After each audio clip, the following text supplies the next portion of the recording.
lucky enough to have Canon Robin Paisley here to take a minute to get the governance officers in.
Right, good morning members. I'd like to welcome you here to this July meeting.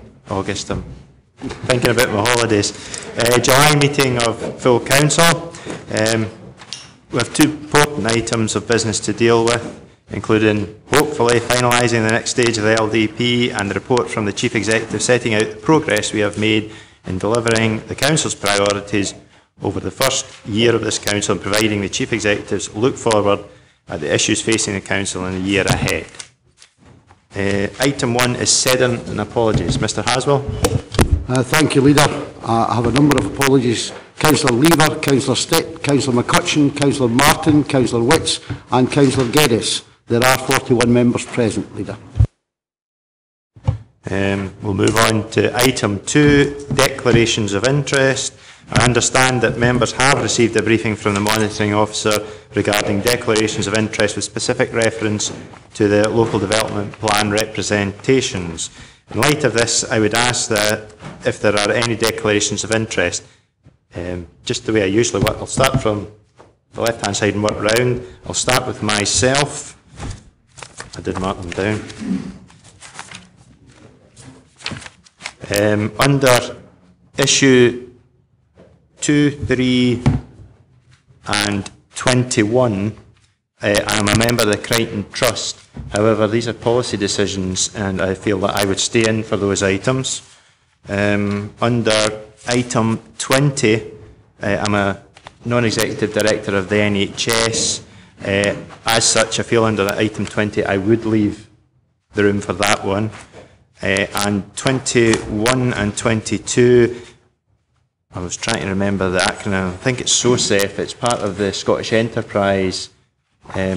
Myself I've been asked along to do feed-in information. However, I don't think this requires me to leave the room. Right. Have you got those? Yes, Councillor Diggle. Thank you, Chair. I've read the document. I've sought government's advice, and due to extensive business interests across Dumfries and Galloway, I will exclude myself from item 4. Councillor Bell. Likewise, Leader, due to extensive business interests across Dumfries and Galloway, I'll have to leave for the whole section of the local development plan, and I have read the document back to front. Councillor Ferguson. Like you, Leader, I'm a member of the NHS committee, but the same reasons you gave, I think I'm able to stay in the meeting and take full part. Councillor Crothers. Thanks, Leader. If South of Scotland Economic Forum is a declarable interest for yourself, it will be for me as well, so I would declare it on the same basis.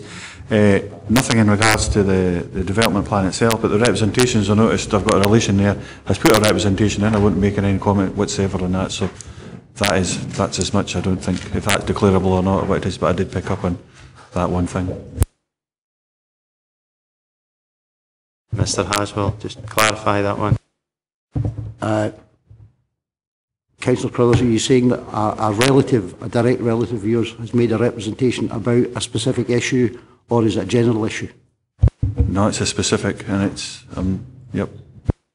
On that basis, I would suggest to the member that he consider seriously declaring an interest in leaving for the discussion of that particular section.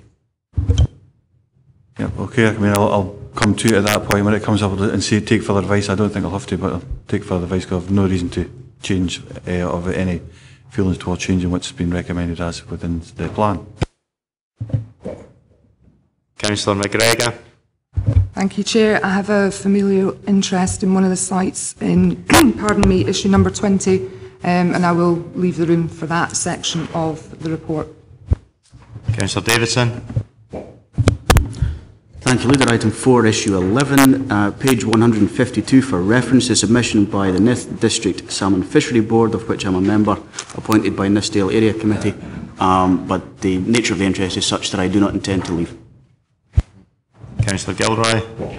I have a family interest in a site in section 28, and so I will leave for that entire section.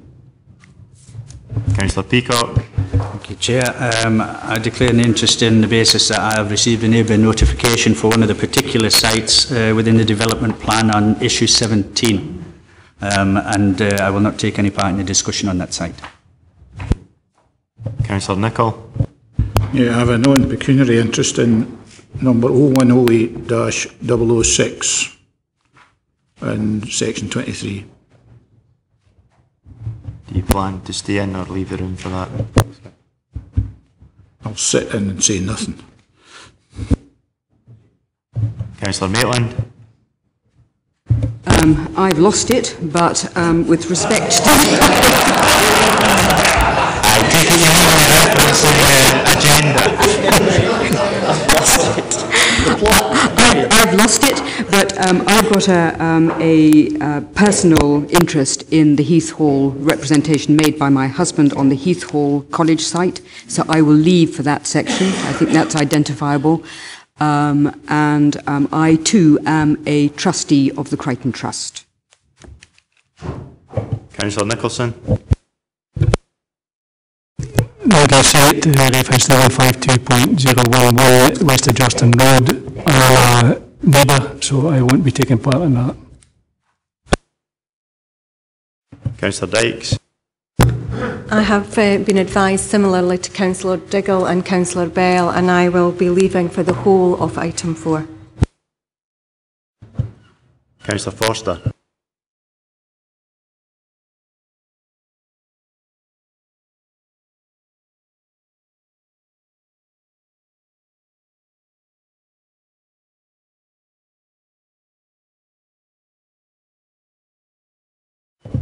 Don't see any other hands up. Right. Now move on to item 3, minute of meeting of 27th of June for approval. Happy to approve. Councillor Crothers, are you happy to second that minute? Yep, happy to second that, Leader. Yep. Okay.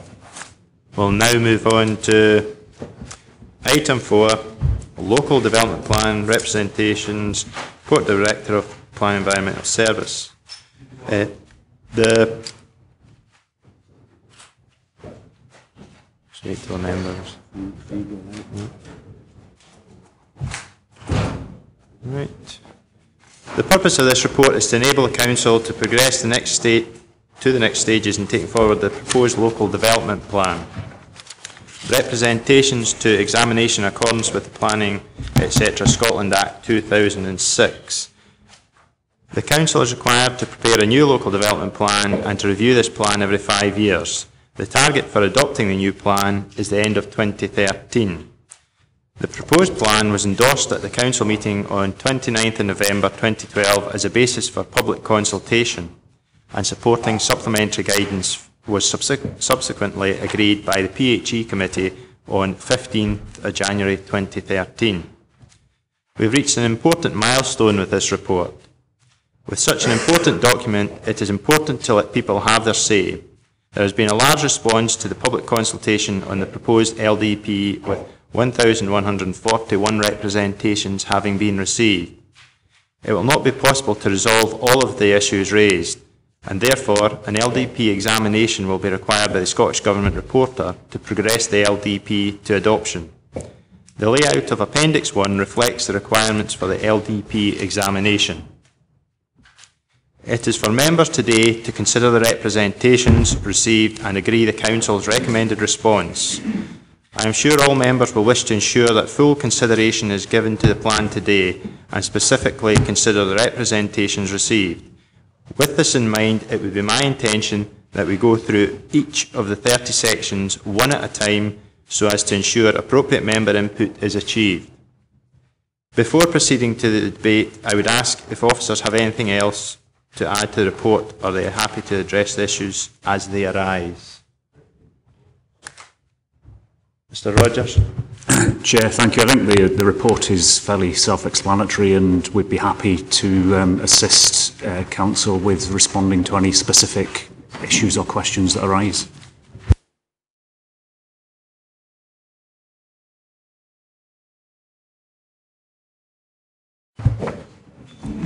If we turn to the report itself, with regard to modifications to the proposed local development plan,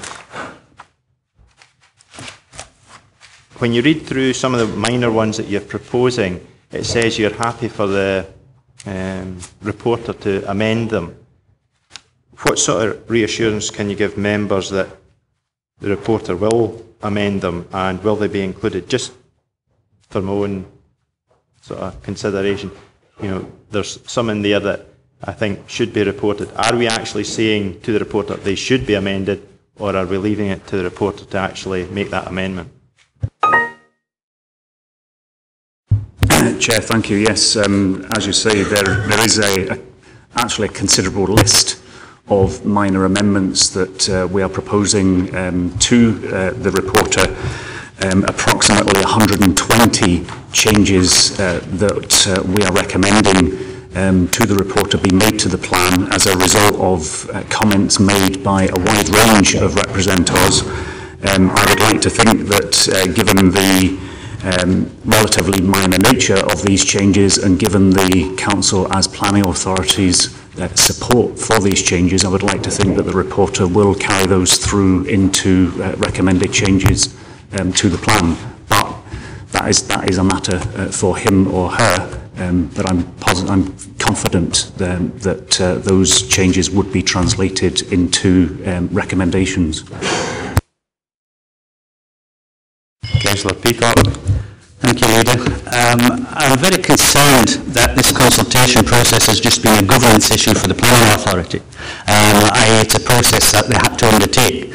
There's been 1,400 representations made within this document, and there has not been one notifiable modification made to this plan by the planning authority.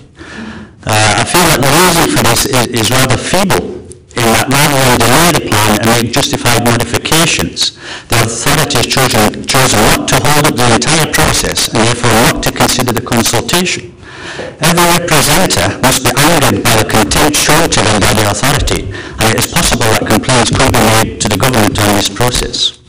We can never expect to fulfil some of our Sederunt commitments by simply ignoring a consultation process and continue with a planning authority that has a single vision which it will not allow to be changed even when justified.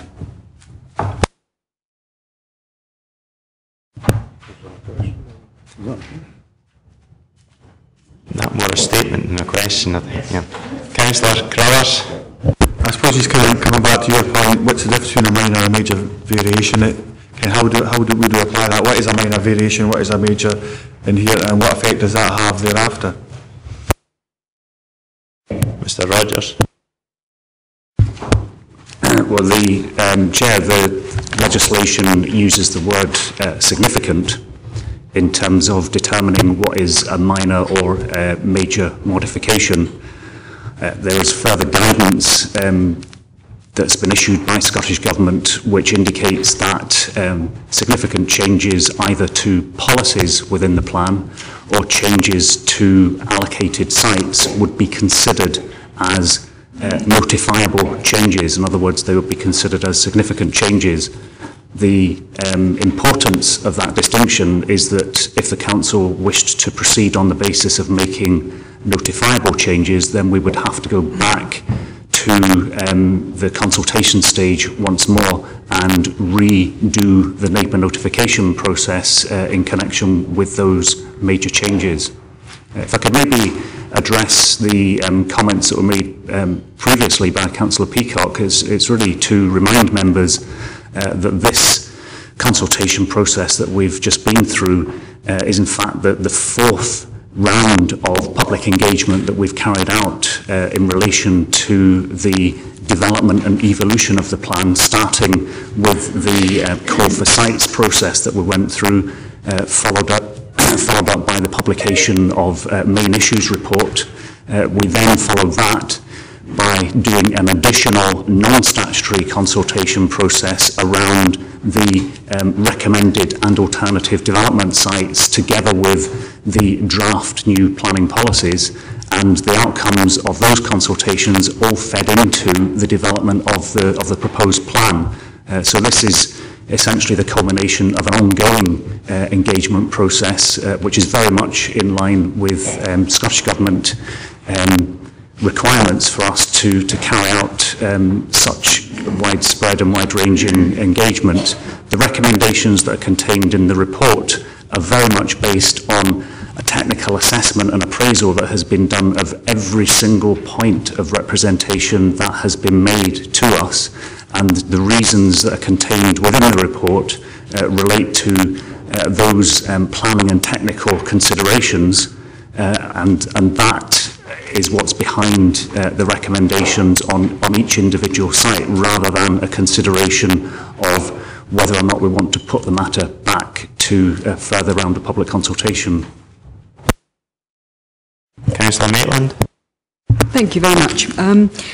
I actually entirely support Councillor Peacock's feelings on this, and it might well be the case that it's been out many times to the public, but from the point of view of members, this is an immensely important series of policies that we're about to agree, and I certainly feel that in November, when we agreed to put this out, it was on the clear understanding that it was going to come back and that we would have an opportunity, if we so wished, to change things. That was absolutely my clear understanding. Now, other members, I don't know what they felt, but just talking around to other members, the general principle was that this was not going to be simply banged through as a fait accompli.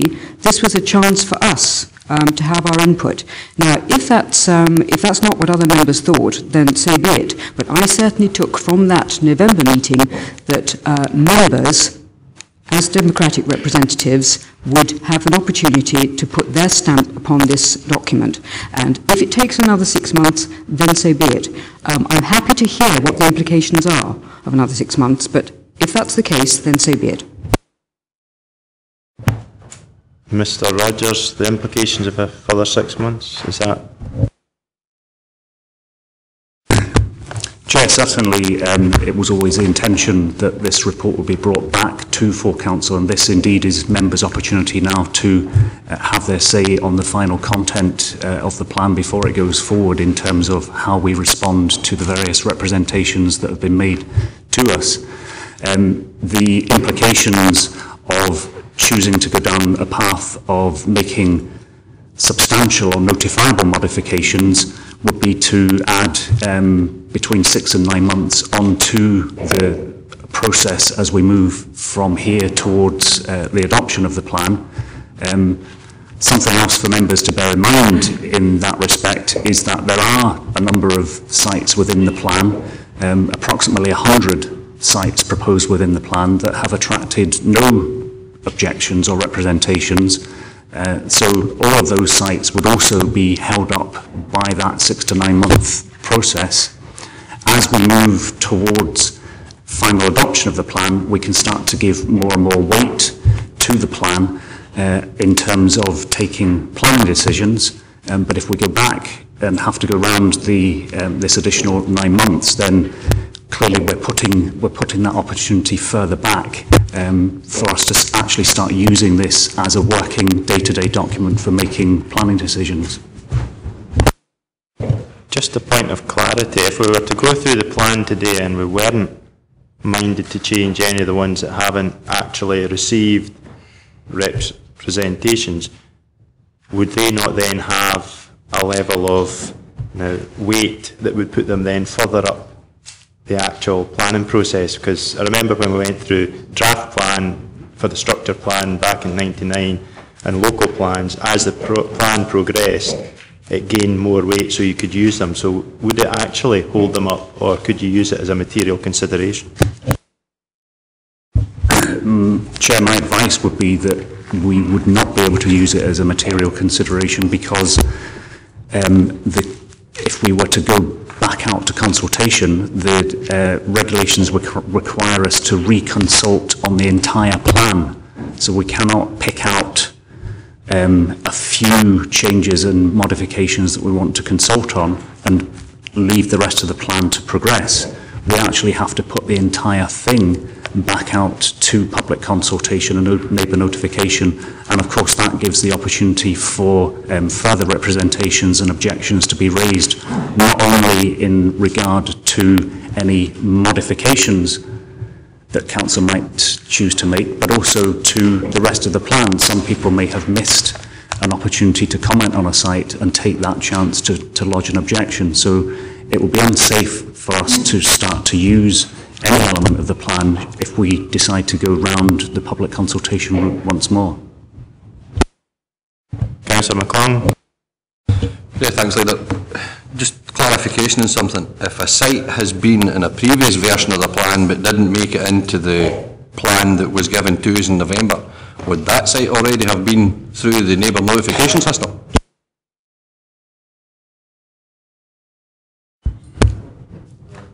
Chair, no, neighbour notification is only carried out at the proposed plan stage as part of the statutory 6-week consultation that we've just carried out. So if it was a proposed or intended site that was floated in an earlier version but then wasn't carried through, then neighbour notification would not previously have been done on it. So the implication would be, if that site were to be reintroduced at this stage, we would have to go back round the process of neighbour notifying for that specific site. Councillor Smith. Thanks, Leader. I have to say I've got a lot of sympathy with the point that Councillor Maitland's making. I have to confess I have little idea of what member involvement and what input we actually have to these proposals, either today or over the last few months. I think we either duped ourselves or we were duped in November. When we were given a draft document, there was a unanimous concern that we were pretty much handed several hundred pages of a document a few days before a meeting and told to agree it. Everybody was concerned about that point. We were given a lot of assurances that, well, don't worry, this is just a draft document, you'll be allowed to input into the process as soon as the draft document has been published. Then, of course, when we started to ask questions and we looked at what we could actually input to the document, we were told, well, actually, you can't really put anything forward, because if you put something forward, you'll have a conflict of interest when it comes to this meeting today, because you won't be allowed to vote on it. So basically keep quiet until today. And when we come to today and we get a document in front of us that is worded that basically says, if you bother to hold this up, and bear in mind, of course, it's already been held up in the last few months because understandable officers ask for more time to consider representation. But if members dare to hold anything up today by making any changes, you're going to basically hold the whole process up by 9 months. So I'm a little bit at a loss as to exactly what input members actually have in this whole process. Not the actual process itself. Huge amount of work's gone into it, huge amount of time by officers. But frankly, as a councillor, having read these documents, I'm not entirely sure what I'm here for. I don't have any particular issues on specific sites actually in the world. It's more issues around some of the more policy items earlier in the document. But frankly, I'm kind of being told that if I bother to raise my head or try to change anything in the document, then you're going to hold everybody's development up. And I actually just think the whole processes has been about pushing something through without a great deal of member input into some of the policy issues, not the site issues, frankly.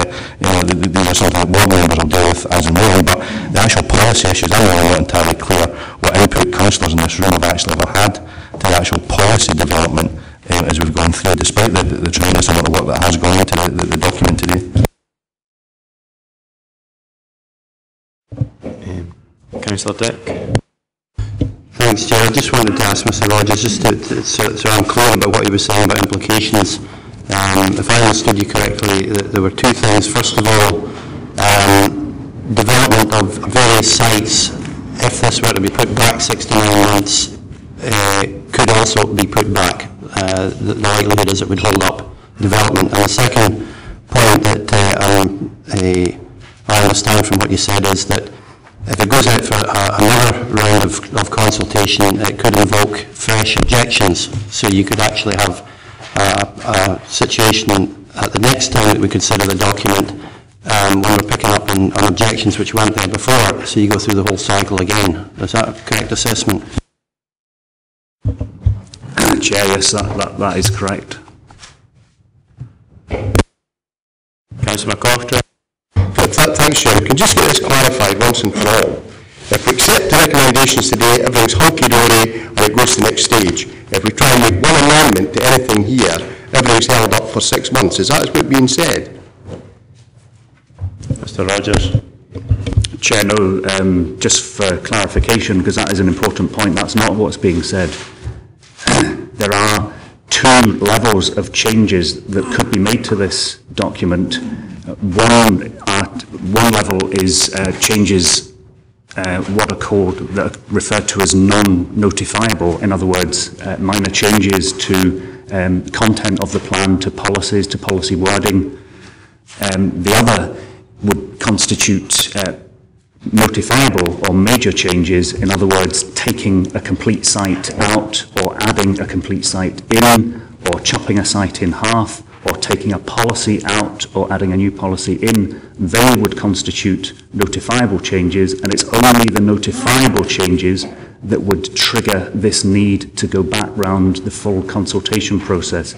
So there is a list attached at Appendix 3, which has got 120 proposed changes to the plan, and if members wanted to add to that list of 120 proposed non-notifiable changes, then that is very much a matter for Council. Councillor McCoughtry, follow-up. So that means some changes we can make today and the plan would go ahead as recommended. If we make even one change that's a notifiable change, the whole plan is held up. Now, I don't accept that major developments will be held up anyway. In most of the areas, the sites have been identified for a number of years, and at the end of the day, up to the planning committee to make the decision whether it was within policy or without policy anyway. So let's be quite honest about it. No developer is going to be adversely affected, so let's not kid ourselves that we're having some major development up. Elected members will make the decision whether a major development goes ahead or not, regardless of policy, as has always been the case. Some of us actually do make our minds up, regardless of what officers say. Councillor Peacock. Thank you, Leader. Yeah, just coming back on the point Mr Rogers made about the 100 sites that have been identified and no objections to them, and again following up possibly with Councillor Dick as well there. A lot of these sites, as has just been mentioned, were included in the previous plan, and so therefore have the planning authority's permission to go ahead with these developments in any case. I mean, it would be interesting if that, if Mr Rogers is using that to try and again push the whole plan through by members not holding up the sites that there's no objections to, but I'm quite sure that most of those sites, or a large percentage of those sites, will have already been included in the past plan, and so therefore could quite rightly go ahead, and there would be no issue with holding those developments up. Mr Rogers. Chair, no, a number of the sites that I referred to are brand new sites introduced in this plan for the first time. It's certainly not my intention to try to push members into doing anything. My role here is to provide advice to members in terms of the potential consequences of different courses of action. Councillor McGregor. Thank you, Chair. I concur entirely with Councillor Maitland and Peacock's sentiments, and I think there's a fine line between engagement and actually listening and adapting where need be. I think that the number of representations that we've had has been fairly significant, and I'd like clarification on how that compares to other local authorities if they received the same number of representations as us. Do we have that information at hand? Chair, yes, I mean, we have been maintaining contact with some of our colleagues and other authorities, and certainly some authorities have received higher levels of response and some authorities have received lower levels of response. All told, I think the feeling is that the level of response that's now coming through on the back of these new LDP process is partly attributable to this new requirement for neighbour notification, which in itself is generating probably considerably higher response rates than we would previously have had. And I have to say that's a good thing because it means that more people are finding out about development proposals and are being given the opportunity to comment earlier on in the process rather than having to wait until things become planning applications. Councillor Driver. Thanks very much, Leader. It's just a question on process and policy, and it's with regards, as Councillor Smith says, looking at the overall policies and general principles of the plan, which is extremely important, not just in planning terms, but in areas where we have jobs and development and regeneration and all that going on. Where in this overall plan does the motions from full council, which have been accepted by full council, and I talk in regards to the A74 regeneration of other areas in Dumfries and Galloway, where does that actually fit in the consultation part of this part of the plan? Because I could see, for instance, areas that need to be reconsidered on the A74 corridor. So I just want to know where that actually is. Mr. Rogers.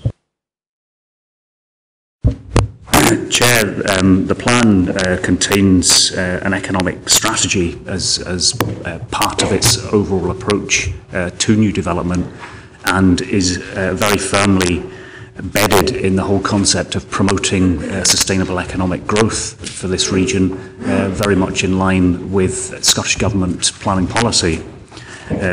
We include within the plan a number of specific policies which are designed to encourage and promote more business activity and more economic activity. In particular, there are specific policies allowing us to deal with individual employment-creating developments, even in situations where they are out with settlement boundaries. That gives a great deal of flexibility to enable the council to respond quickly to changing situations. Within the A74, M74 corridor, there are a number of major new development opportunities which are identified within the plan. Councillor McClung. Thanks, Leader. It's just for final clarification for me of when neighbour notification was actually carried out. I take it, by what you've said, neighbourhood notification was carried out after the main issues report and after the further consultation on sites and policies as that are contained, the results of that are contained in the original draft document. Neighbour notification was carried out after those two are correct in that? Yes, that's correct. Neighbour notification requires to be carried out at the start of the proposed plan, formal statutory consultation that was undertaken starting in January. Councillor Crothers. Thanks, Chair. I mean, I've got half a dozen or 7 points that I'd like to pick up as we go through, and as we get to, if we're taking it a bite at a time, happy to pick up on them at that point. But one that I think what flows through, most of mine are probably parochial, but is one that seems to go a consistent theme right through the whole paper, and that's in regards to the timelines, the 2024 timelines being constrained. Some sites unallocated until it gets to a set time. I'd just like a bit of advice on whether that would be seen as minor or significant, because it's something I really have got an issue with. And if it means setting it back for 6 or 9 months, to get this document I feel is politically correct, then I'm happy to do that, Leader.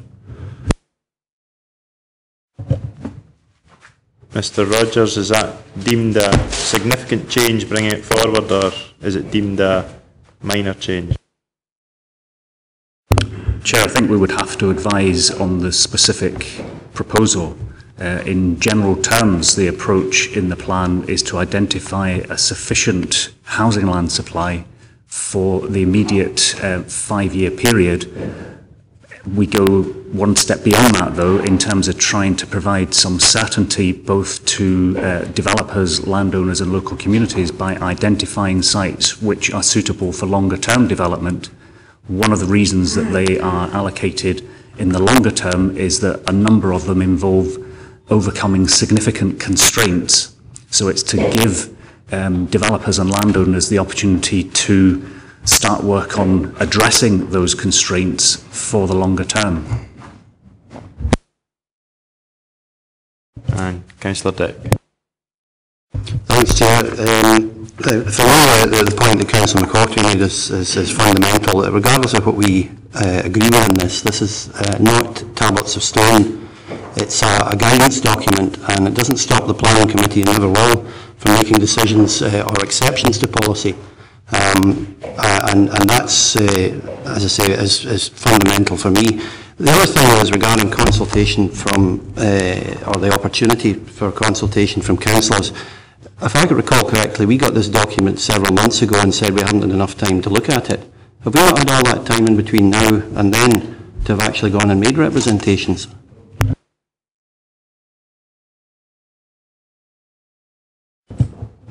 Could you clarify that point, because there seems to be a feeling that yes we could, and there are other members saying that we couldn't make representations to the plan.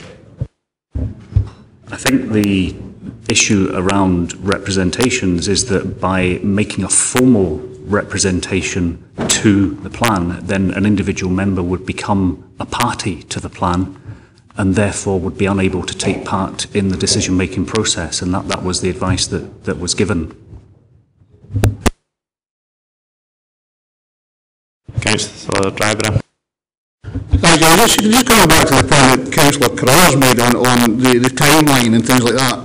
Obviously, in the existing local development plan, there are some areas that have been in there for many years, and there have been more developments in the last 20 years, never mind the last 5 years. So it may be that any new that are coming forward with regards to timeline would be a better area because people actually want to build. That was one of the concerns I had as well, that the fact that people may be land banking and not allowing other development sites to come forward. Would we be able to actually bring them forward if the plan was adopted as is, to allow development to take part in settlements if other people aren't willing to develop their sites? Chair, it's vitally important that at all times we maintain a 5-year supply of what's referred to as effective sites, and the way in which we do that is we carry out an annual audit of all housing sites that are in the plan. Any sites that are considered to be ineffective because of issues that have cropped up during that period, we would then allow other sites within that housing market area to be brought forward, to be accelerated if they're capable of being delivered. And that's one of the purposes of having this longer term land supply, is to give that flexibility so that if there are issues with any of the sites identified as being short term sites and they can't for whatever reason be delivered, that gives us the flexibility then to allow other developments to come forward, but they're coming forward on the basis of some certainty in that the areas have already been flagged up in the plan to the developers, landowners and local communities.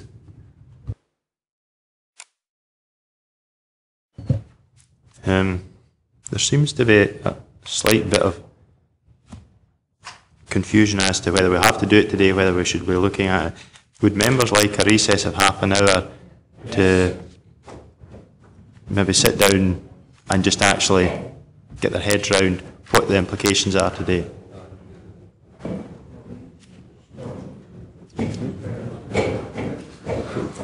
Agreement there. No dissent. We'll come back in at 20 to 12.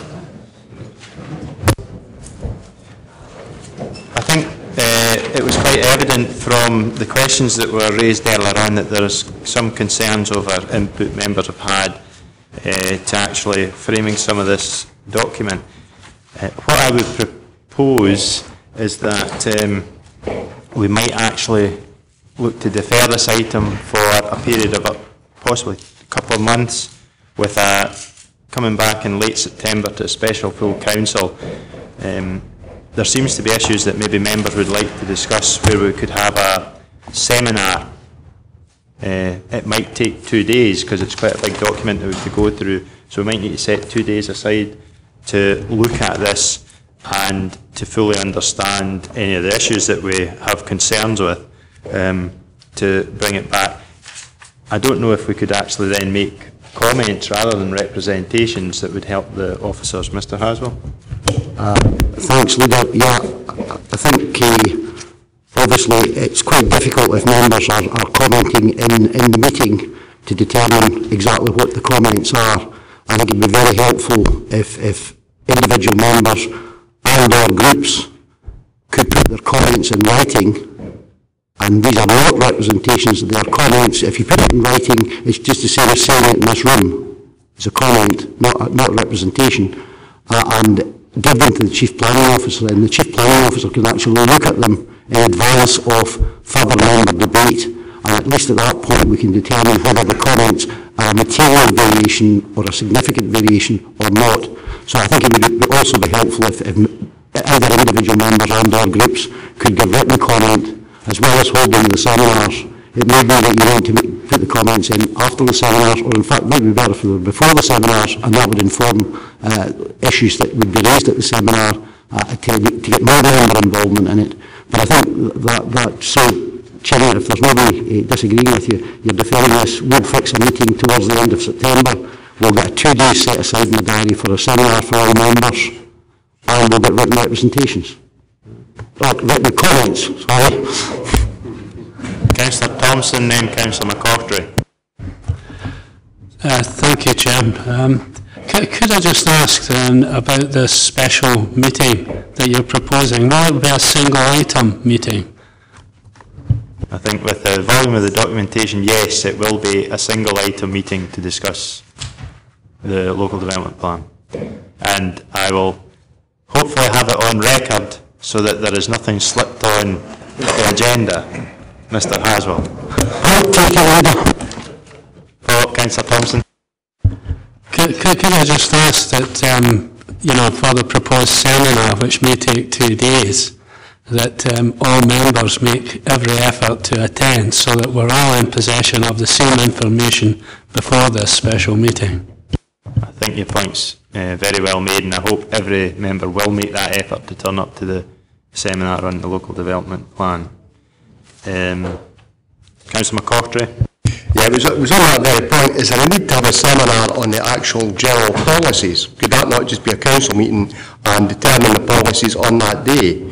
I can understand that I want to have a seminar on the individual issues, but general policies are a matter of which the public has got an interest in as well, and should have an interest in. And I've got to echo what Councillor Thompson says. If you look at the turnout at seminars, it's abysmal. And what I don't want to see happen is you could spend 2 days at a seminar and only 15, 16 councillors turn up, then we convene the full council of 47, and a whole number of people who've never been to the seminar start going back over stuff that's already been discussed. So that's a big danger, having a seminar and then having a full council meeting. I think one of the issues is I don't think you can divorce the policies from the actual sites, because one might have an impact on another, so it has to all be done together. I've got Councillor Crothers. Just 2 points, Leader. The first one, could we get the date of the meeting as soon as possible, just so we can get that in our diaries, make sure we can get there. That goes for both the full council and the seminar if possible. And the other thing was what was the other thing? Patty's distracted, is what she asked me to do. No, it's all right. I'll come back to that as well. Councillor Nicholson. Thank you, Convener. Yes, I think understand concerns over the seminars and that, but I think a seminar would be a good idea. And if people can't make it, which they can't for work reasons or whatever like, we'll talk about this as groups and then we'll have full council after that. Councillor Maitland. I fully endorse the way forward, Leader. Thank you. Councillor Smith. I think it's a sensible way forward, Chairman. I hear what Councillor Cotter says about seminars. That's why it's important to put it in the diary well in advance, not the last minute thing. It's not just a retirement hobby being a councillor. Some people actually work and therefore they actually have to timetable things in advance. So I think it's important that advance notice for those people that can't attend seminars for legitimate reasons have as much notice as we possibly can. I think that's really important so we do get a maximum turnout. But I do endorse the way forward, and I actually also strongly believe it's important that we do use a seminar to discuss policy issues, because actually the site issues is one thing, and I've got 1 or 2 points on that, but not major points where I've got issues around our understanding fully the policies, and that's what I would like to discuss in detail in the seminar. The current policies being proposed, comparisons to the current policy that we have as a council, the reasons behind the changes themselves, and also clearly since the draft was published we've got a lot of submissions from the public on the policies, and I would like to discuss and get my head around exactly what the implications of some of those suggestions actually are. So I think it's absolutely crucial the seminar does cover the policy area, not just the sites issue. Councillor Cross. Thanks, Leader, it came back. It's the supplementary guidance and so on and so forth. There's a real lot of that, again, with this, which we're actually looking at as well. How can we access that? Is it electronic? Is there somewhere we can come and sit down and get a hard copy at some point, just to make sure that we can actually access that as members? Mr. Rogers. All of the draft supplementary guidance has been reported to PH&E committee, so it is available through the website. I think we've also published on the planning pages on the website all of the draft supplementary guidance, but if any individual member wishes a copy of a specific document, then we'd be happy to provide a hard copy of it. Even if we get a link sent through, Leader, I'd be happy with that, then we've all got access at that point. Councillor Thompson. Thank you, Chair. Obviously I welcome this development, but just on a point of clarification, if there are letters or comments submitted and members attend the seminar, have their input, etc., and it may or may not result in changes to the document, I take it that will imply that it will go out for another period of consultation, or is that the case? It may or may not, so it depends what the comments are. With that, could you maybe just summarise that so everyone has the... Right. You're deferring consideration of the report for a period of up to 2 months. We will give members a date in September for the meeting of the full council before 5 o'clock tonight. We're going to hold a members' seminar to which all members will be invited to receive more information and particularly comparators with existing policies as against the proposed policies. We'll provide you with a link to the supplementary guidance which has been published and through PHES. We'll do that before 5 o'clock today. Steve, thank you. And we're going to hold a 2-day member seminar. We'll give you the proposed dates for the 2-day member seminar before 5 o'clock tonight, so that members will have it in their diaries well in advance. Right, we'll move on to item 5. I think there's a couple of members that need to return to the chamber. Hopefully they're sitting in the members' lounge and can hear us.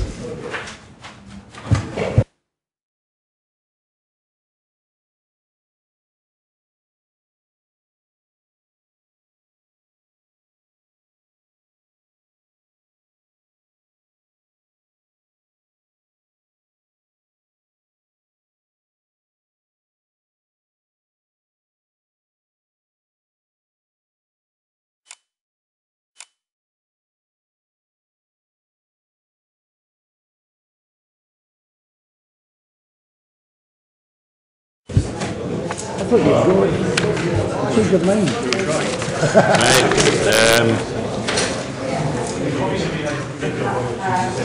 Now move on to item 5, end of year report for 2012-13, report by Chief Executive. This report presents the progress made in delivering Council's priorities through its 52 commitments over the first year of this administration. I think we have achieved a lot, and this is set out in the appendix to the report.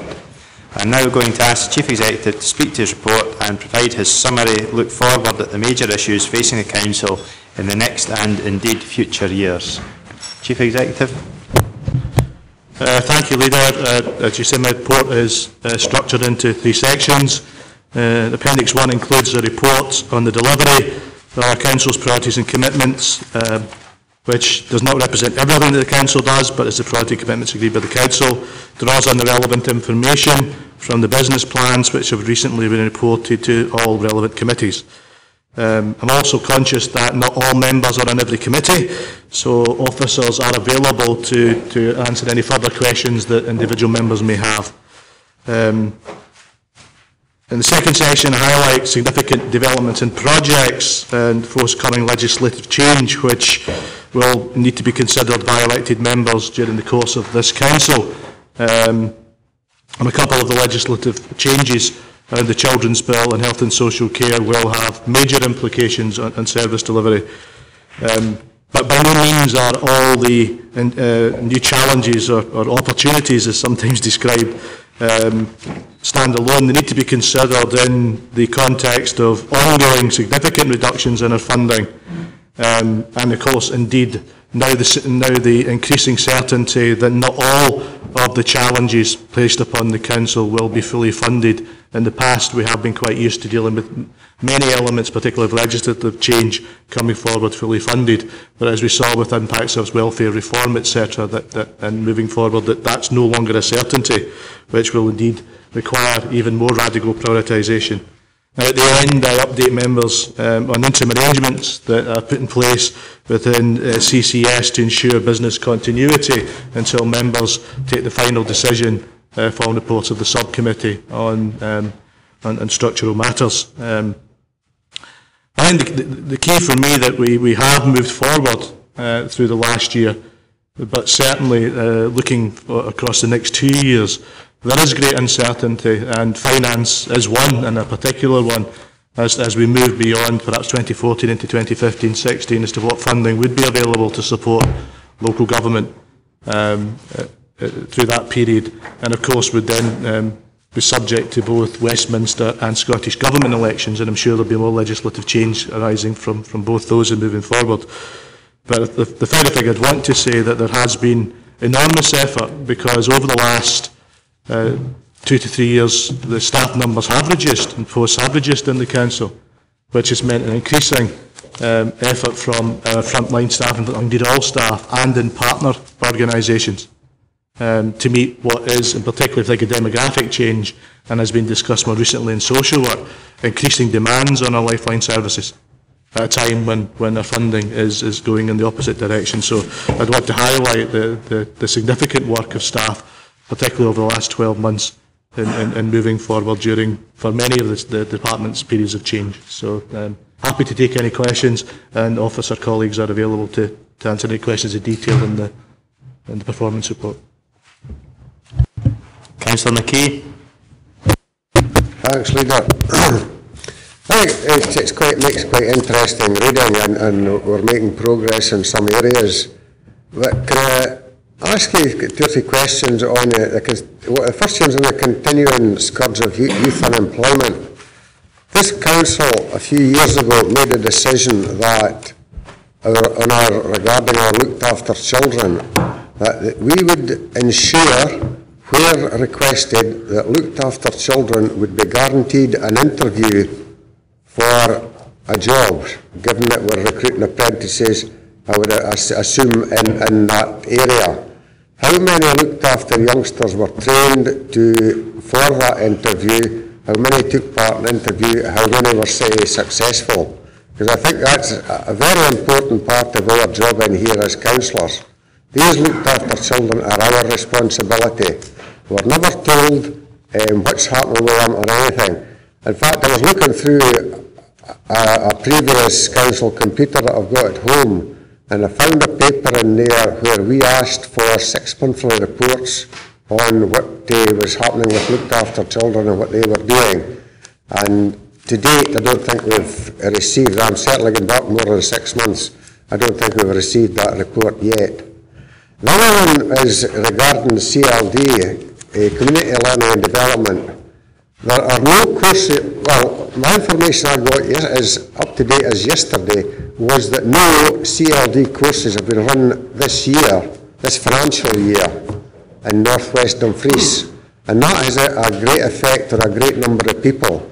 Can you let me know what the situation is regarding adult learning, please? We've got 2 points here, one on looked after children, one on CLD, please. I don't have the figures for looked after children, but I think Councillor McKee makes a good point, and I'd be happy to ensure that, speak to the Chief Social Work Officer and ensure a report on the issue comes to the next Social Work Committee. Even that then is just a high-level report that allows the committee to give some direction on further information they might want to receive. But I'm happy to engage with Councillor McKee after that one. The issue of CLD, I don't have the specifics. I don't think there's anyone here just now, but I'm happy to get that information and provide it to all members, but to Councillor McKee first, and hopefully have that available before close of play today. Councillor McGregor. Thank you, Chair. I'd just like to welcome the report, and I'm delighted to see so many positive things in relation to education. I think it's been a very busy year for education, and I'd like to commend the staff in that department. We've seen continued improvement in attainment, which is always our focus, and we continue to focus on significant investment in our school estate. I think we're all watching with interest the cluster working review development and how we take forward education in Dumfries, but I'd also like to thank the Education Committee members for the continued and constructive support. Councillor Maitland. Thank you very much. Just before I say what I was going to say, I do remember those reports about looked after children, and I think it was to do with the employment partnership. I absolutely endorse what Councillor McKee was saying. It was through that partnership that we expected to see what was happening. I think there is a programme in there, so I would be very happy to see that information.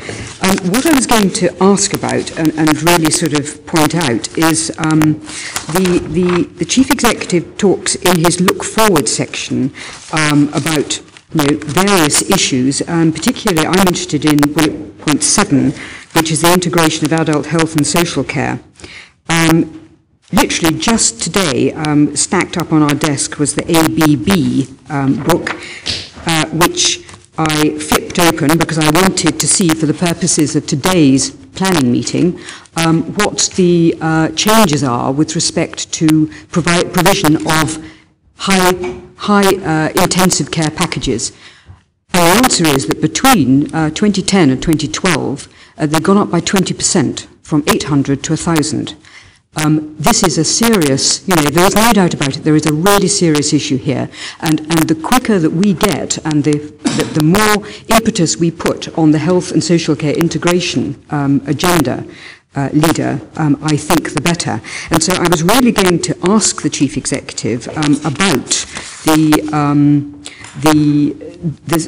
leadership that we've got there now, which I have to say I think is extremely effective, but I don't want to dilute that in any shape or form, because the Assistant Chief Executive is, I think, providing extremely effective leadership on that, and I wouldn't like in any shape or form to take our foot off that particular accelerator. So I'm just wanting to know, what are the plans, please?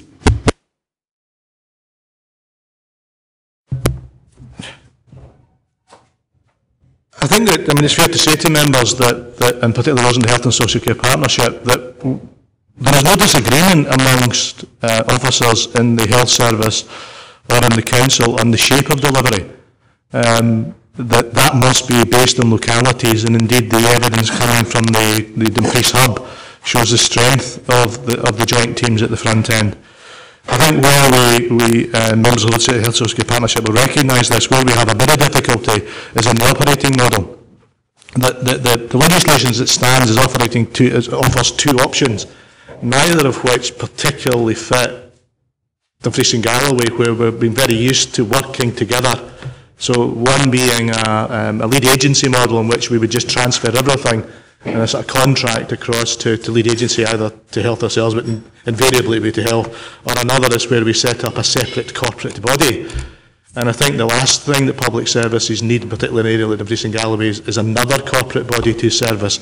So we're working our way through with the Health Service and with Edinburgh on a model that might fit the nature of Dumfries and Galloway, that doesn't involve us appointing accountable officers, etc., to take through. So, but very much at the front end, there is significant agreement on that. We do need to move forward, and I think the Health and Social Care Partnership need to make recommendations to the Health Board and the Council following its next meeting to allow me the time to put in operational arrangements. The work that members have charged me to do in taking forward the future shape of social work is very much around a locality-based model, and the working group are bringing forward those proposals. The challenge we might have is the health service isn't organised that way. It removed the management from community services. So my view is if we've already built our model, the health service can wrap itself around our locality model, which would save some thinking and learning time. But I think that we need to move forward, because we shouldn't let the issues of the governance and accountability get in the way of we actually have agreement across both trade unions and frontline staff as well that a locality-based model is the way to go. On high packages, we're undertaking a review of high care packages, and members in Social Work Committee received information relating to that. They will continue to increase, because the best place for people to be treated is in their home and in the locality. I think what we need to be doing is making sure that as they move through different progressions in their recovery or their condition, that the packages are reviewed by the appropriate professionals to make sure they remain relevant to the needs. Because obviously you're assessed in detail as you leave hospital, but we need to ensure that there is a multi-partnership assessment regularly, because the needs of the individual and the long-term condition will change. But that will be a trend that will continue as the hospitals seek to get people out as quickly as possible, and we seek to provide the best possible wraparound care in their communities. But for me, I think for members of Health and Social Care and for this council needs to consider, in my view, proposals for a structural solution before Christmas. Without that, I do not believe I would have time to get detailed operational arrangements and to go through the staff side negotiation and time to implement it, in my view, by 2015, which I think we need to do here. Councillor Dryborough. Thanks, Leader. Just a couple of points on the really important issue of strategic transport partnerships. I mean, one of the areas that we need to make sure people get to work, if there is work there for them to get to, and one of the areas where that's going to help is the transport initiatives. And where are we with that, with the pilot community transport initiative in Stranraer? Because obviously on the other side of the area we've got the Annandale transport initiative. And I think in particular I want to ask the question, because at the moment those initiatives are actually getting money from the area committee funds as opposed to having a centralised fund, and that's causing some concerns in some of the other groups within the area frameworks. And I have to say that partnership working is the only way to go forward, and how we take that forward is we need to ensure that we have good governance in place when decisions are made by those partnerships, because they come back here and ensure that elected member has input to that decision-making process. And another area where I'd like to ask a question is the £100,000 that was put into the area discretionary funds for community commissioning. Where are we in that at the moment? Because we're 5 months after the budget was agreed and there is still nothing in place yet.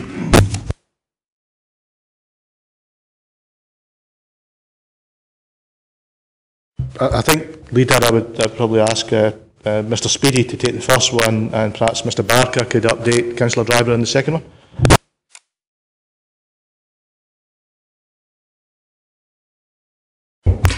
Thank you, Chair, and thank you, Chief Executive. I think I need to gather that information and come back to you, Councillor Dryborough. I don't have it with me right at the moment.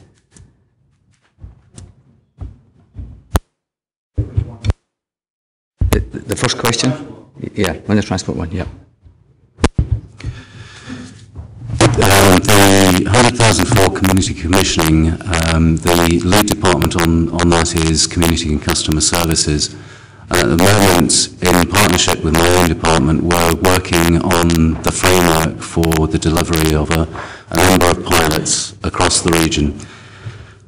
The 100,000 for community commissioning, the lead department on that is Community and Customer Services. At the moment, in partnership with my own department, we're working on the framework for the delivery of a number of pilots across the region. The planets are all different. There are some governance issues and financial issues to be sorted out, but we hope to bring something back fairly soon on that.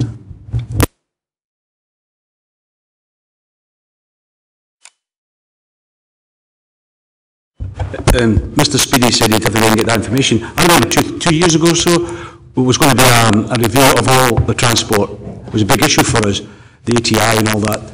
And it was agreed at either a service committee or a full council, I can't remember now, that this review was taking place. And that's a decision made and it's not been followed up. So I'm curious to why we have to go and find information. We agreed then there would be a review done of all transport.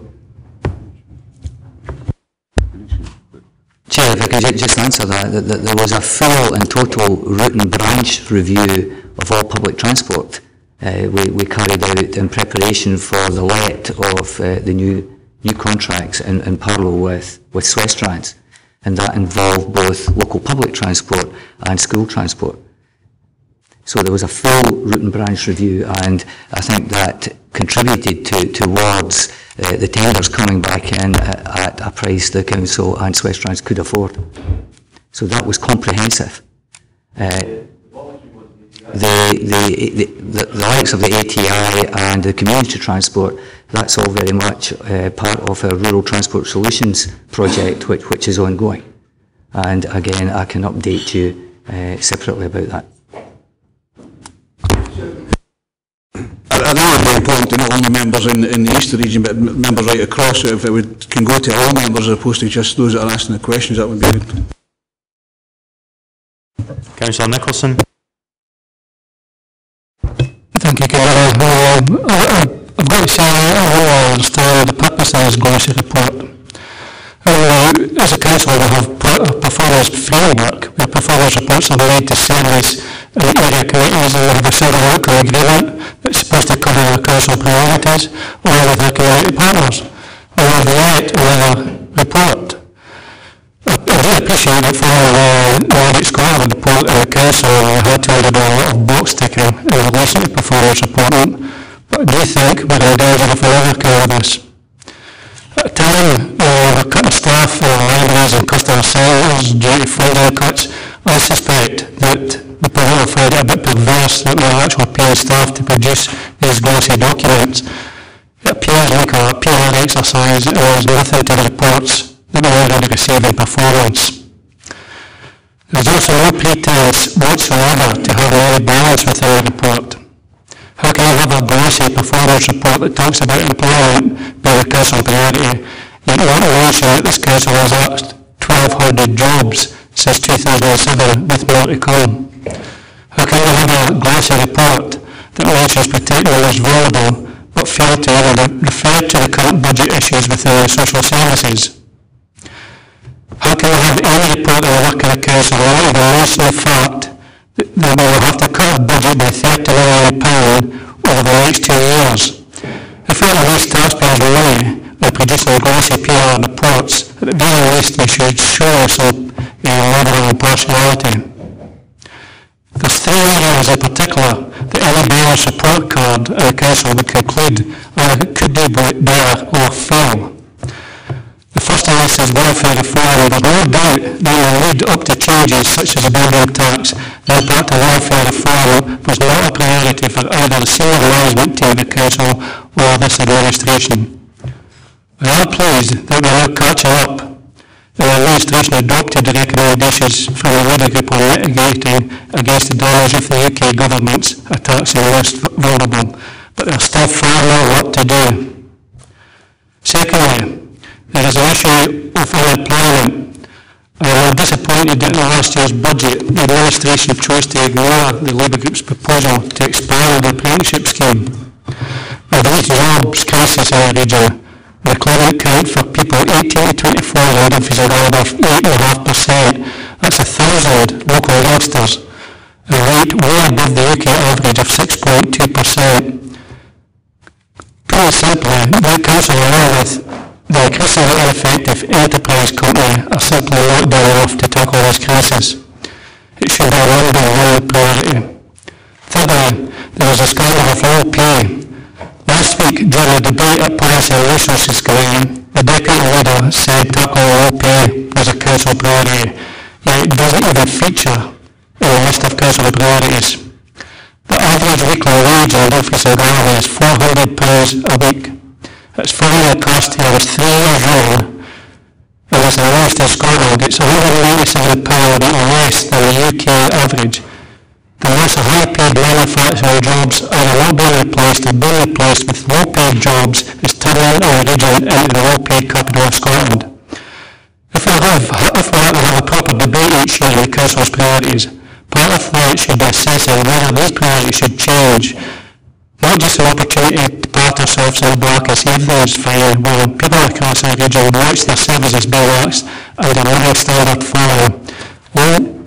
If we're going to produce glossy documents, let's make it real. Lastly, I'd like to place on record our thanks to the staff. Over the past few years, they've seen the overall numbers, wages and pensions cut, but still continue to provide a high standard of service in all our wards, and we should register our thanks. Councillor McCoughtry.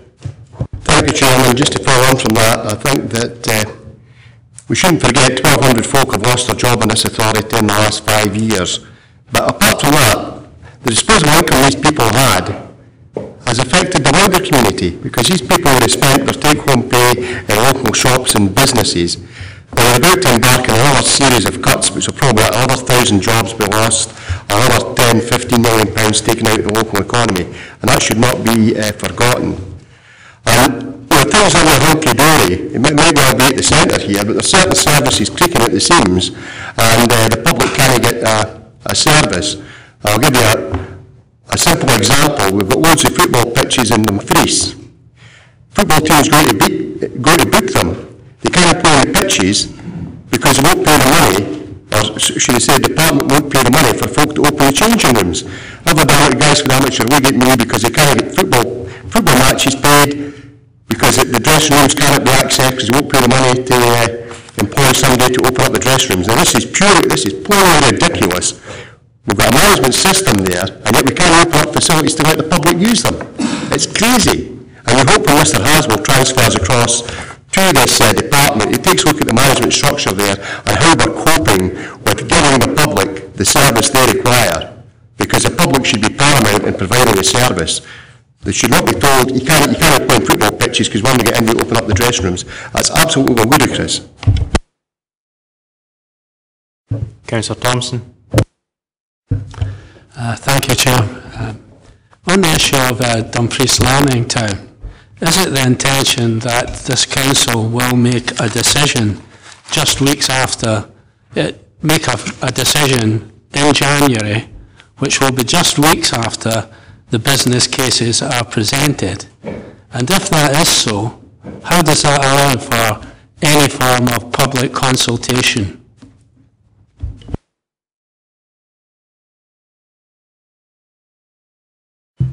The consultation process will be involved in the development of the business case, but when members take a capital decision, that's the start of a process. The business case is the justification to move forward.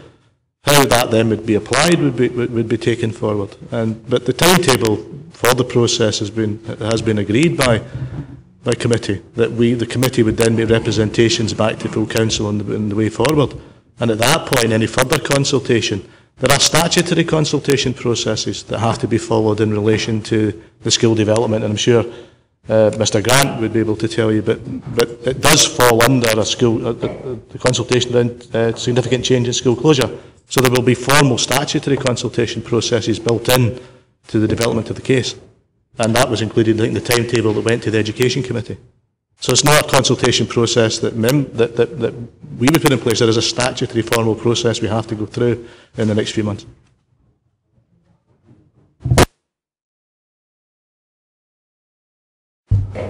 So, just from clarity, so that I understand what it is you've actually said there, will there be a public consultation exercise that will take place that will seek the opinion of the people of Dumfries Borough?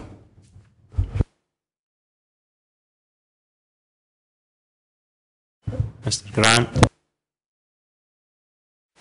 Thanks, Leader. Yes, there is an ongoing consultation process that's been agreed. There is nowhere on the timetable any agreement about the date at which full council would take a final decision. What's in the timetable is simply that it goes to Education Committee on the 13th of December, and as happened in June, Education Committee would come to a view as to whether there was enough information to forward recommendations to full council or otherwise. Included in all of that will be all of the information that's come back from public meetings and forums that are there. Councillor Scobie. Yeah, Chair, I think Councillor Nicholson makes some valid points, and really it should be to see how we can refocus our priorities, particularly on the welfare reform. And he mentioned, you know, the bedroom tax, where we know we've had almost £1 million taken out of the economy on the tax on the vulnerable people in society. The most vulnerable anyway in society, and I think we've got an opportunity later today to try and redress that situation, at least try and recoup some of that money, and we'll see what happens there. But also come next year, in universal credits, we're going to see 50 million, as was reported at Policy and Resources, being taken out of the economy, and that will affect not only the most vulnerable directly, but it will also start to affect businesses. So we've really got to see how we can address that particular issue against all the other cuts that Ronnie has referred to. Again, I make reference to, and it's in priority 2, in terms of we will prepare our young people for adulthood and employment, and Joe referred to the looked after children, which is important, and we've got to make sure that they have every opportunity and equal opportunities as other kids leaving school. But in the paragraph under page 17, where disabled young people have been placed on our Modern Apprenticeship Plus programme, we have ensured that all possible support systems are in place to maximise their placement potentials. And what I'm coming to is those with learning difficulties and profoundly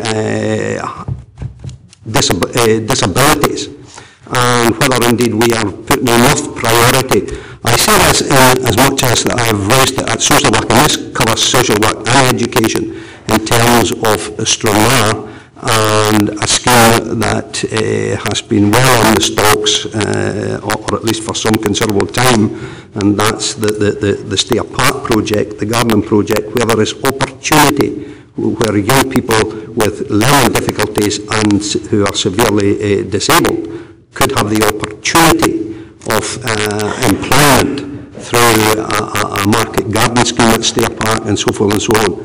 We did give support to, I think it was the Dumfries Academy project in the cafe, and I hope that would have borne fruit in terms of these kids. But I think we need to increase the priority and to bring that forward, particularly in Stranraer, in terms of the market garden project. And social work has taken on board to look at that to see how we can accelerate that programme so that we are addressing the issues of all the kids leaving school, particularly the ones who are disadvantaged.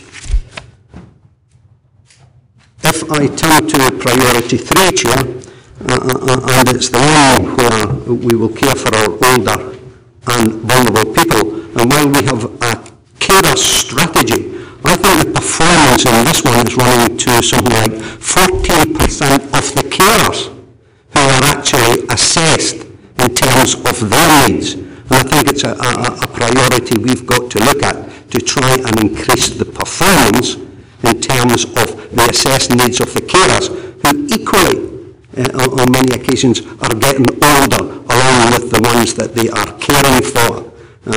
And we need to see that priority increased. Not just in terms of the ones who are being cared for, but also the carers in that respect. When I turn to the priority 4, we will support and stimulate our economy, and I would like to see the Stranraer waterfront regeneration project accelerated, if you like, But in accelerating it, I would like to see how we can bring on the stakeholders, and that's the people of Stranraer when we had the £2.4 million, which I believe there is still some money left, or how we can bring them on board with some of the projects that they can support. And I know that is in the intention to come forward with an early report in about September time, and I would like to see that actually happen in that respect. And my last point is to the community safety team in the first paragraph on page 50, which refers to the 4 community safety teams were developed throughout 2012-13. They are now established and locating in Lochwood, Dumfries, Castle Douglas and Sederunt. And it goes on to say that they offer a wide range of assistance, including addressing antisocial behaviour. I have raised this on numerous occasions, and I have raised it with Gavin, Chief Executive, in that we need to improve on the antisocial behaviour, the approach that we are taking, that it does address the issue. I know that the Judic's Paul is looking at it, but I would like to see some kind of model like the Dundee model coming forward in early course, so that we can address this particular issue in terms of noise, antisocial behaviour facets and everything else. So there are issues in this document that we need to be addressing and raising it as a much higher priority. Leader. Anything you wish to add to that? Or? No. Well, I welcome Councillor Scobie's comments, and it's not for me to change the Council's priorities, but I'm sure members of the relevant committees will take those on board. Councillor Dick. Thanks, Chair. Just on staff numbers, I think, if I recall correctly, the last report that we got from the Assistant Chief Executive's Service was that there was about 8,340 or something like that. And that, if I recall, is relatively consistent with the numbers we had in the 6 years I've been in this council. In fact, questions are often raised if so many people are going, why the staff numbers still the same. And I certainly welcome the numbers that have been brought under the modern apprenticeship scheme. As far as economic regeneration is concerned, I think it's important the council maintains its focus on what economic regeneration means, which, as far as I'm concerned, and I think the administration is concerned, it's about business and jobs. And so long as we maintain that focus, it's about bringing private enterprise and people who want to do business in Dumfries and Galloway, and particularly in our own area, Stranraer waterfront, with our marvellous opportunities for it. That in itself will create all the other things that come with it, but it's jobs and business first and foremost. Councillor Smith. Thanks, Leader.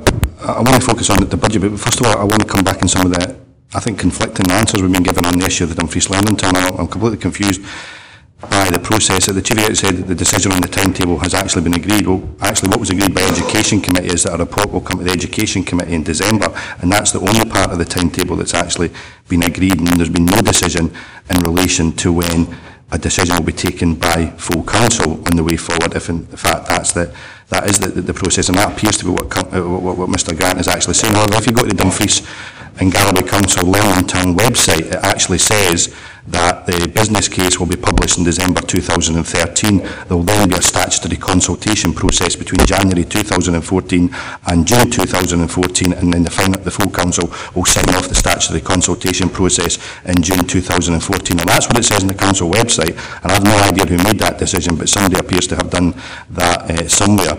And what I fear is that we're not actually learning from the mistakes we've made in the past. As a councillor in my ward, I want to know what the public think of the two options that will ultimately be published. And those two options will be published in December.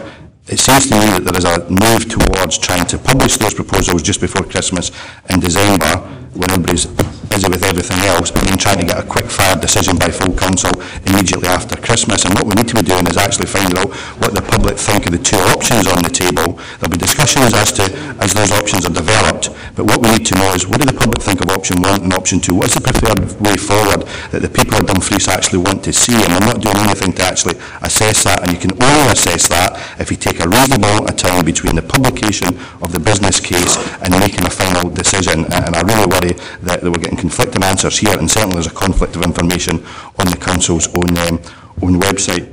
But the main point I want to make, though, Chair, is around the issue that the actual budget process. We've I think Councillor Nicholson made the point that we've got the glossy document in front of us which doesn't actually mention anything about £30 million worth of cuts over the next couple of years. It almost looks as if the Chief Executive's kind of covering report is a little document to a big glossy one that will go out to the public to tell everybody everything's fine. But I think what we need to do is try to make sure that we learn lessons of some of the issues that were raised in last year's budget setting process. I'm looking at today's Annandale Observer, and Councillor Crothers basically saying that if he had known about Annan Community Centre being shut when he made the decision on the budget, he probably wouldn't have made that particular decision. And I think we have to learn from that particular process that we adopted last year. We can't, again, make budget decisions that simply say we'll allocate a cut in a service and we'll simply let officers make those decisions.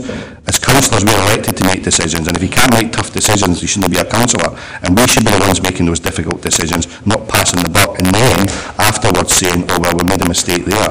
I think the same issue has been raised in the newspapers in Lockerbie.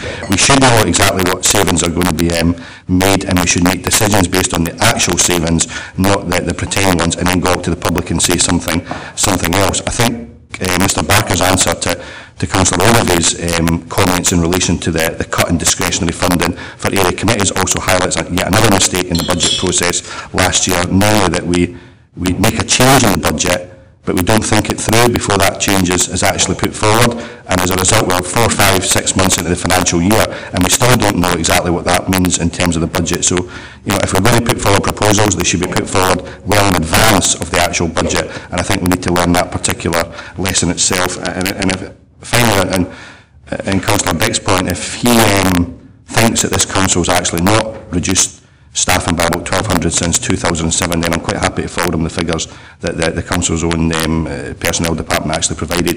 And the reality is we're going to see an awful lot more cuts in staffing over the next few years, and we could argue that it's out with our control because we are facing budget cuts. But I think as we go forward and presenting our budgets, I think every group has an opportunity and actually has an obligation to set out in our budget proposals what the actual implications for staffing will mean.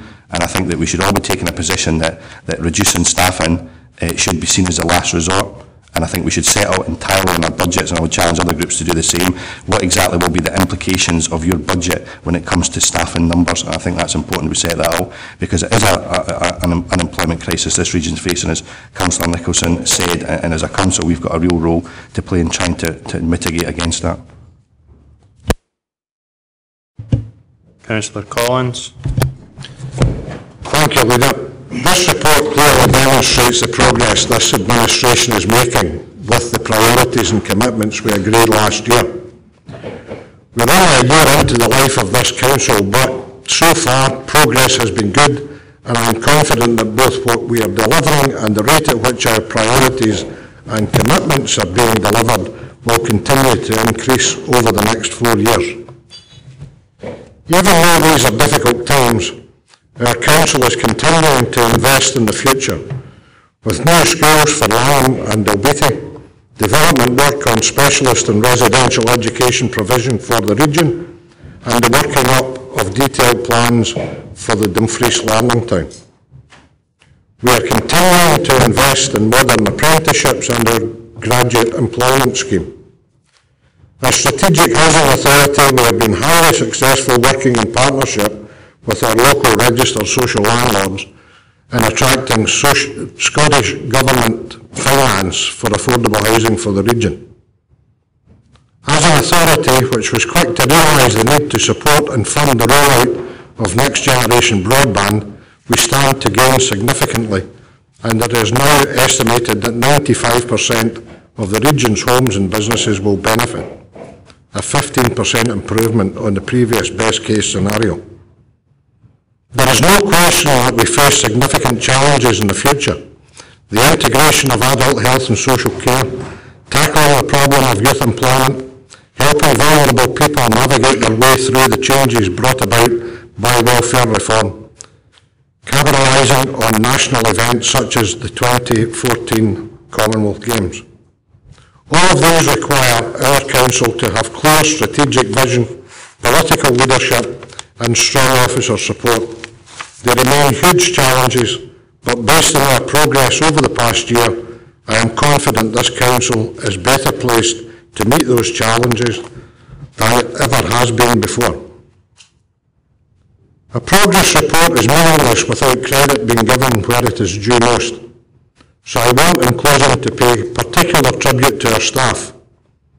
Those who work so hard and serve our region so well as a matter of course, but who also demonstrate, as they did during the extreme weather this spring, indeed as they have done so many times in the past, that they will go above and beyond the call of duty when circumstances demand.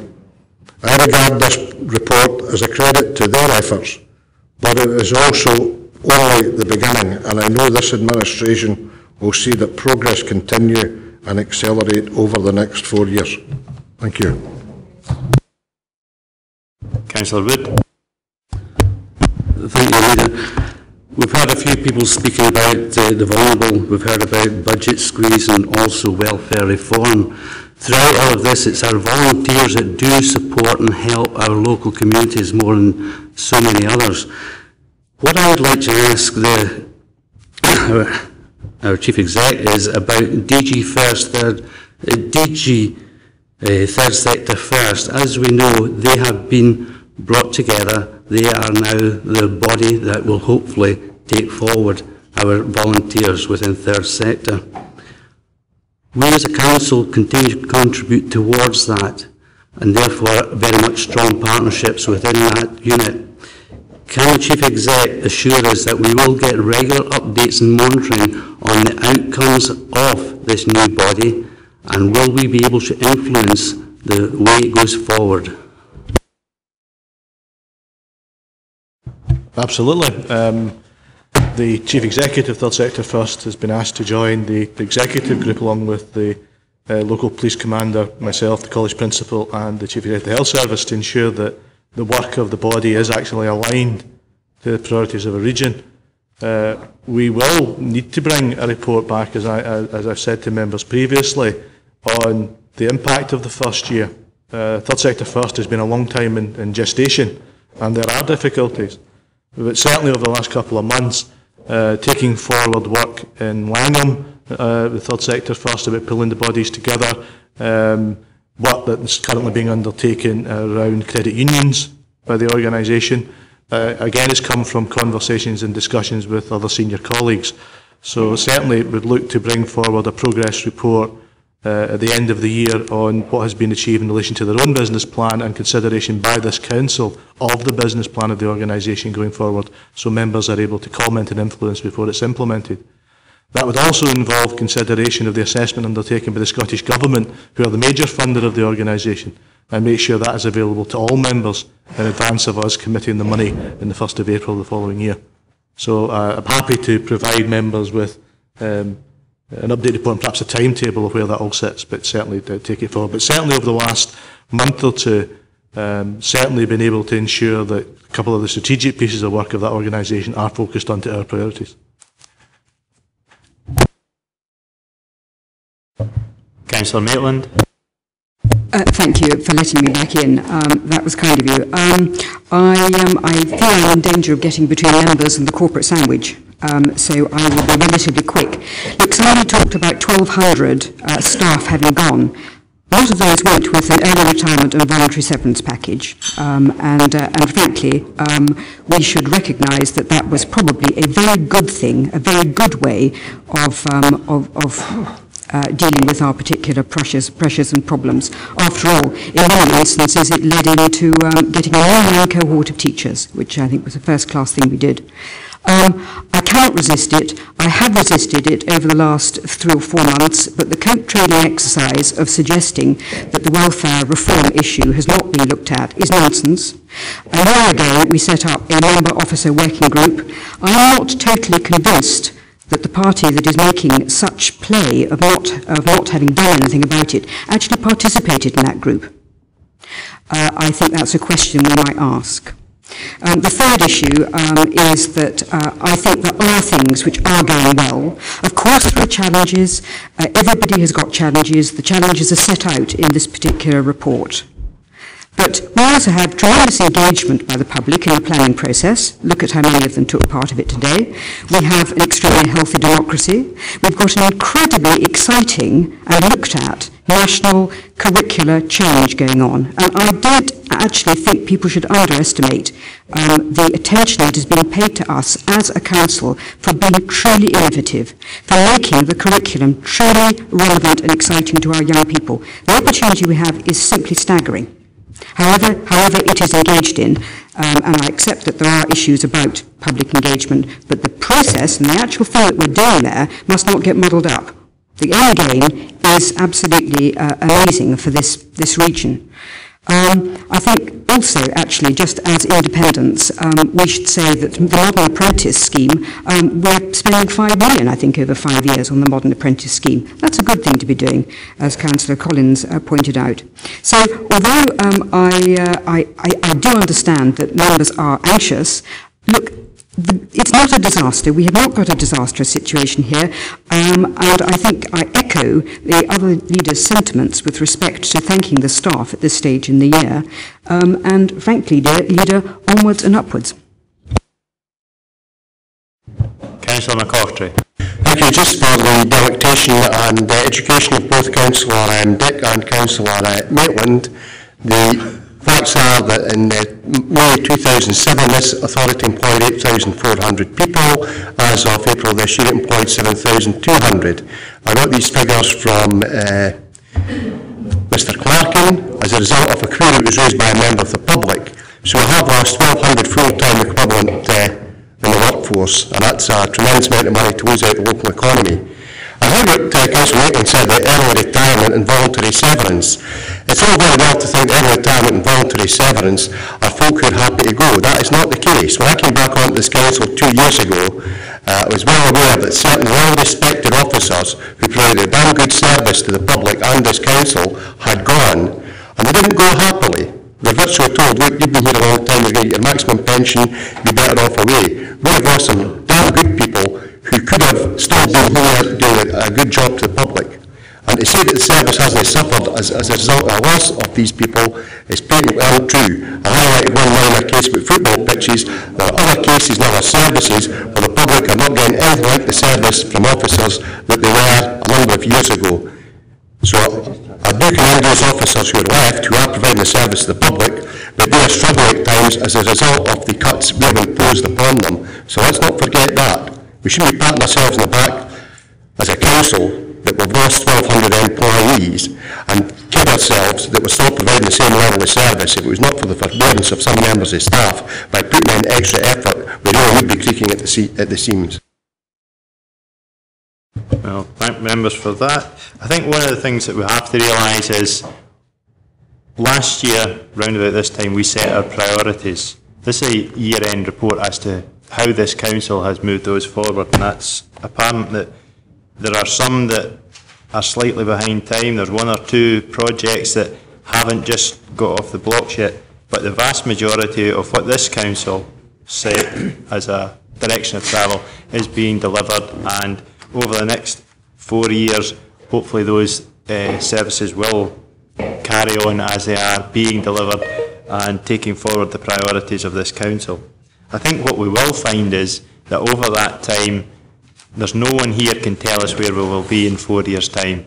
If we all knew that, life would be easy. We could set a blueprint for where we wanted to go, and we wouldn't need elected members to make hard decisions because everything would flow as it was. I think one of the things we have to realise is things will change. We have to take forward where we feel the best direction of travel at. We've had pleas that things should be moved forward in priorities today. Moving that forward moves something back. Somebody else will move one forward, and therefore we have to worry or consider which ones we have to actually take forward as a council. I think that the document that we have is an end-of-year report. We have got things that we need to take forward in it next year, and yes, things are getting harder. We are seeing budget reductions, and we have to look to see how we can deliver those priorities we have. I will also echo the previous speakers who have put forward that the staff have done a wonderful job. It isn't easy, and I don't think it will get any easier. Hopefully, maybe at the end of the 5-year term, they're talking about an economic upturn. That might be the times when we can look to the future and see a better or a more easier decisions to be made. You know, things that will come forward where we can look to actually deliver services that we want to, put up new buildings and deliver more economic regeneration for this council. It's not in the current climate where we are, but I think we will see that in the future. Could I also say, can I thank all the members round the table who have contributed to the work that we've done this year. I think we have had our disagreements, but there has been a lot of good discussion, I think, in committees, and we have taken on board some of the suggestions and put them forward. In summing up, we'll go to the recommendations. We've been asked to consider the progress. I think we've thoroughly done that. Are there any members otherwise minded? No. And can I ask you to note the Chief Executives look forward at the issues facing the Council over this year and the future years? Right. Thank you for that. We'll move on to item 6. Civic Government Scotland Act 1982, remit of Civic Government Licensing Panel, report by Director Chief Executive Service. This is a procedural report and follows on from the decisions of the Policy and Resources Committee at its meeting on May 2013 to recommend to full Council that the remit for the Civic Government Licensing Panel be expanded. Mr Haswell, do you have anything to add to your report, or do you just wish to answer questions? I'll take any questions, Leader. If there's no questions, if we turn to recommendations, can we agree recommendations? Agreed. Right. Move to item 7. Notice of motion, Scottish Government underspend. First question, do we wish to remove delegation? Councillor Scobie. Yes, Chair, I hope we do remove delegation to allow this to be debated. Indeed, you know, there are various reports, various researches where 3/4 of local government councils have been affected by the bedroom tax, some 50%. I hope that this one, while it's not directly affected in terms of House Amendment, we remove delegated powers to consider the motion. Right. So you're willing to move the delegation. Councillor Nicholson.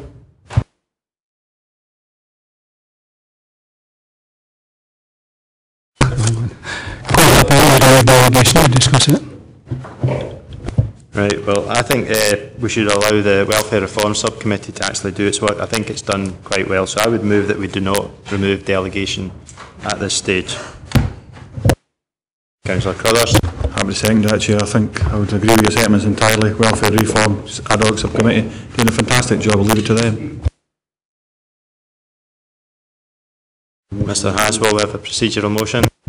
Thanks, Leader. We have a motion and amendment. Motions by Councillor Scobie, seconded by Councillor Nicholson, is that the delegation be removed to enable this notice of motion to be considered. The amendment is by yourself, Leader, seconded by Councillor Ian Carruthers, and that is that the delegation is not removed. Leader. Amendment.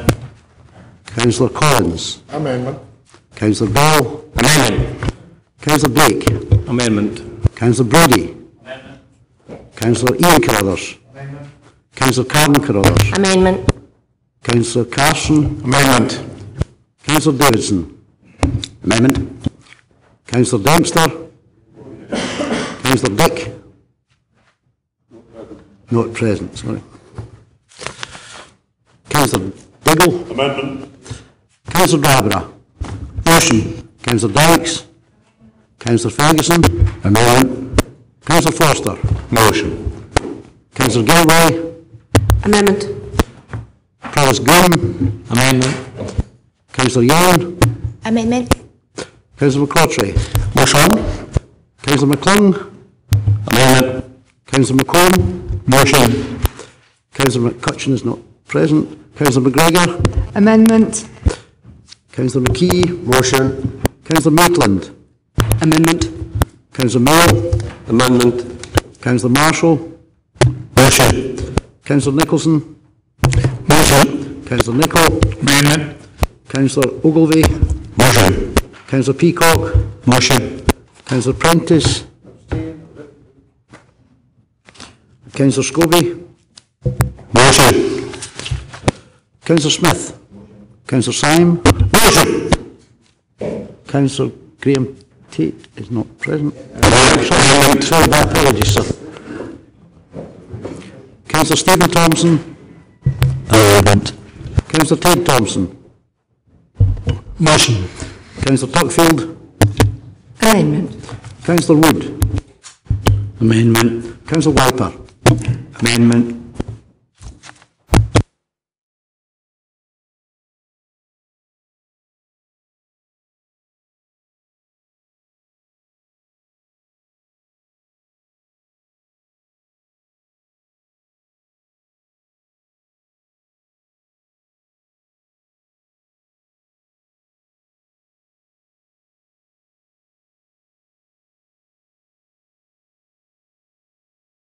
The amendment is carried by 25 votes to 14 with 1 abstention.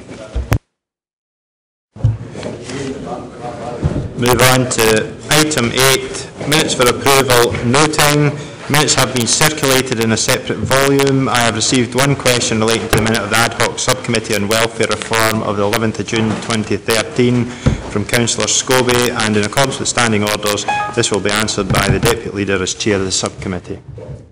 Councillor Scobie.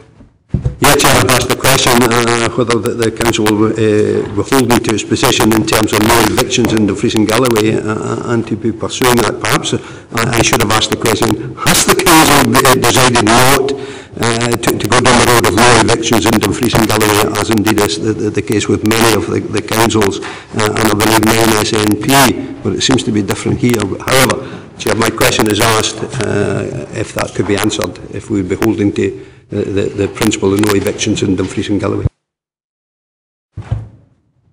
Well, my understanding, we received a question, and in accordance with standing orders, that question will be answered as written. So, Councillor Collins. Thank you, Leader. I'm pleased to confirm that much work has been undertaken by both the Housing Subcommittee and the Welfare Reform Subcommittee to implement the decisions taken by the Policy and Resource Committee on 26 February 2013.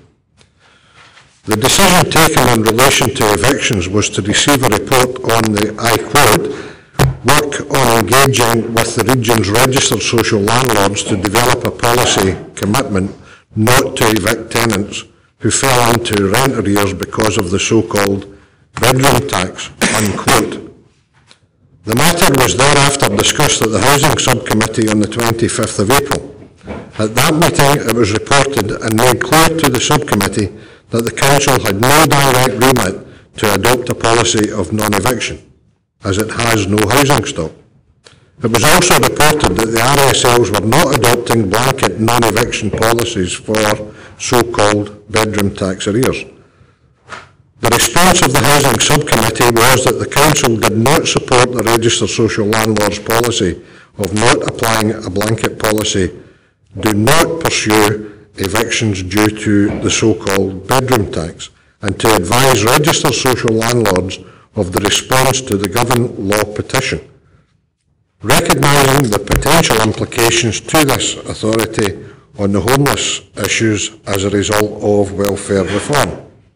Given both these reports, there is no Council policy on a commitment to non-eviction, only an acknowledgement that we do not agree with the RSL's position on non-eviction.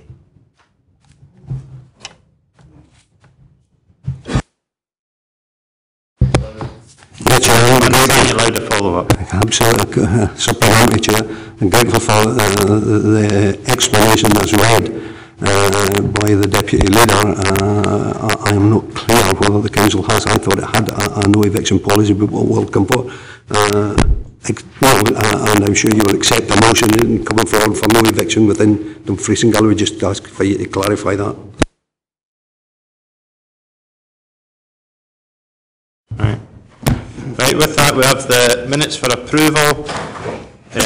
Item 1, minute of Crichton Subcommittee of 29th of May. Happy to second. Minute of Employment and Appeals Subcommittee 4th of June. Happy to move. Happy to second. Minute of Police and Fire and Rescue Subcommittee at 6th of June. Happy to move, but can I just notify there's a typo in the spelling of my name?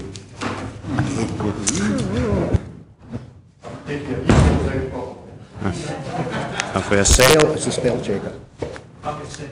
Right. Item 4, minute of Audit and Risk Management Committee of 18th of June. Happy to second. Item 5, minute of DG First Management Committee of 13th of June. Happy to move. Happy to second. Minutes of Licensing Panel of 25th of June. Happy to move, Chair. Happy to second, Chair. Minute of Local Review Body of 12th of June. Happy to move. Happy to second. Minute of Social Work Services Committee 20th of June. Happy to move, Chair. Happy to second. And minutes for noting. Item 9, minute of Ad Hoc Subcommittee Welfare Reform 7th of June. Noted. Minute of Planning Application Committee 26th of June. Noted. Minute of Policy and Resources Committee of 20th of June. Noted. Minute of Scrutiny and Performance Committee of 16th of May. Minute of Annandale and Estill Area Committee Business 19th of June. Noted. Nistale Area Committee 5th of June. Nistale Area Committee 19th of June. Noted. Wigton Area Committee 5th of June, both meetings. Happy to note. Right. Then. I have no further business. We're now in recess. Can I take this opportunity of thanking all the members for their cooperation and support over the sport, maybe that was a slip of the tongue, over the last 12 months, and I hope you all have a restful break and look forward to seeing you again in mid-August. Just one item, I'm not sure if it's fixed yet, but seemingly the electricity across Dumfries has went out. There's been an issue at Kelwood Road, the substation there, so I think other than this sort of area, I think there is problems.